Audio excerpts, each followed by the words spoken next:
शुभ सकाळ पिलाने आज ऑनलाइन शिक्षादान कार्यक्रम को तुम समस्त को स्वागत।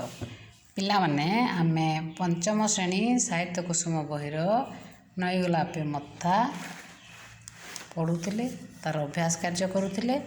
अभ्यास कार्य 7 नंबर जाए पिला माने सरी जाइए। एबे करवा 8 नंबर। चलो देखा 8 नंबर प्रश्न कौन कौची। तल प्रश्न गुड़िकर उत्तर लिखा है।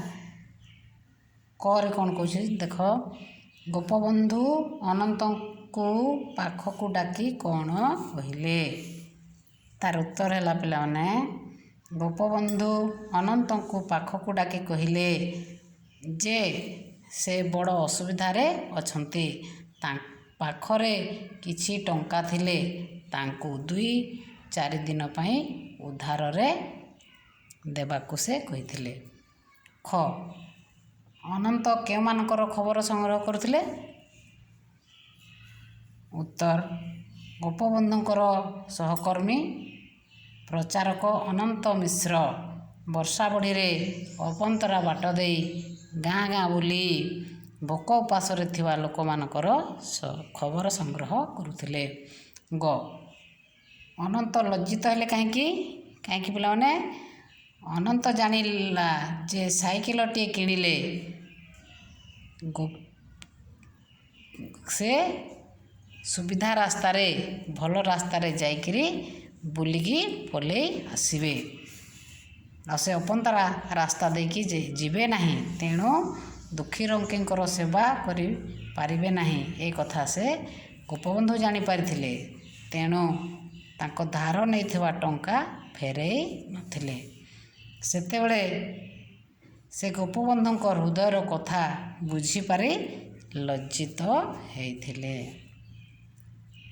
पिला माने नंबर 9 एटा अछि हमर एही पदटीर अर्थ निज भाषा रे बुझाई लिखिबा अच्छी। देखो मणि मुकुतार झलकरू बली सुखिला अधर हस से हसरू झरे सरग सुषमा देवता हुअन्ति बस।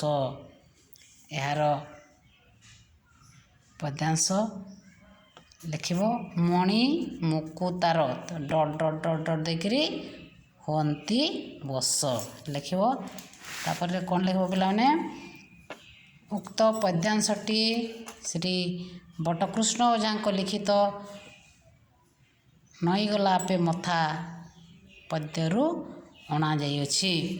एठारे कवि मानव सेवा ही माधव सेवा तार ज्वलंत प्रमाण प्रदान करिसंती।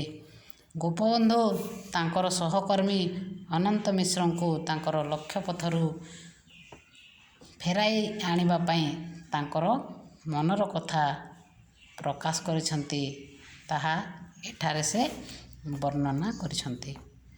गोपबंधु दुखी रंकींकर सेवा करिबा पई निजर जीवन को उत्सर्ग कर देथिले। एही सेवा कार्य रे सहायता करिबा पई तांकर केते जण सहयोगी थिले।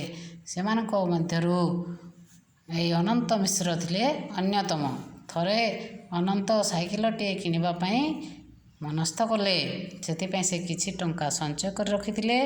गोपबंधु बाबू ए कथा जानी पारी सही टंका को उधार नहीं जाई फेराइले नहीं। दिने गला 2 दिन गला 4 मास गला वर्षे हो गला से फेराइले नहीं। गोपबंधु चिंता कले जदि अनंत साइकिल टे किनिबे ताहेले से अपंतरा कादुआ रास्ता रे पसी सेवा कार्य करि पारिबे नहीं। अनंत टंका कथा दिने गोपबंधु को सुजोग उंडी तांकु कहिले जे मोर टंका फेराई नाहांती कहिकी हेले उत्तर कौन है।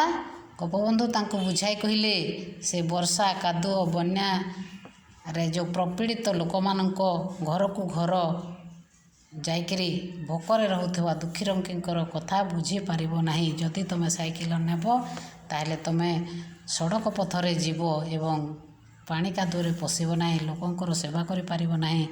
तेणु मु जानी शुणिकरी तुमर पैसा फेराई नहीं। जदि तुम अनंत कहब ताहेले मते गोटे कथा देव। कौन कथा ତମେ ସାଇକେଲ କିଣ ନାହିଁ। ଏଇ କଥା ଯଦି କଥା ଦେବ ତାହେଲେ ମୁଁ ତୁମର ପଇସା ଏବେ ହିଁ ଫେରାଇ ଦେବି। ଏ କଥା ସେ କହିଥିଲେ ନାହିଁ। ତାଙ୍କ ଗୋପବନ୍ଧୁ ବୁଝାଇ ଦେଲେ ଯେ ସେ ଯେଉଁ ସ୍ଥାନକୁ ଯାଇ ଦୁଃଖୀ ରଙ୍କୀଙ୍କର ସେବା କରନ୍ତି ତାହା ହିଁ ସ୍ୱର୍ଗପୁର। ତାଙ୍କ ସେବା ଦ୍ୱାରା ଦୁଃଖୀ ଅସହାୟ ଓଠରେ ଖେଳି ଉଠୁଥିବା ହସର ଧାର ସେଇଟା ହିଁ ମଣିମୁକ୍ତା ଠାରୁ ବଳିକିରି ମୂଲ୍ୟବାନ ଅଟେ। ଦୁଃଖୀ ଅସହାୟଙ୍କ ଠାରୁ ଝରି ପଡ଼ୁଥିବା ହସ ସ୍ୱର୍ଗର ସୌନ୍ଦର୍ଯ୍ୟ ଠାରୁ ଅଧିକ, ଯାହା ପ୍ରଭାବରେ ଦେବତାମାନେ ମଧ୍ୟ ବଶ ହୁଅନ୍ତି। ପିଲାମାନେ, ଏହା ଥିଲା ଆଜିର ପ୍ରଶ୍ନର ଉତ୍ତର। ପିଲାମାନେ, ତୁମର 84 ପୃଷ୍ଠାରେ ଅଛି ତୁମ ପାଇଁ କାମ ହେଲା। ତୁମ ପାଇଁ କାମ ଅଛି, ତାକୁ ପିଲାମାନେ ତୁମେ ଘରେ କରିବ। ରହୁଛି ପିଲାମାନେ, ଧନ୍ୟବାଦ।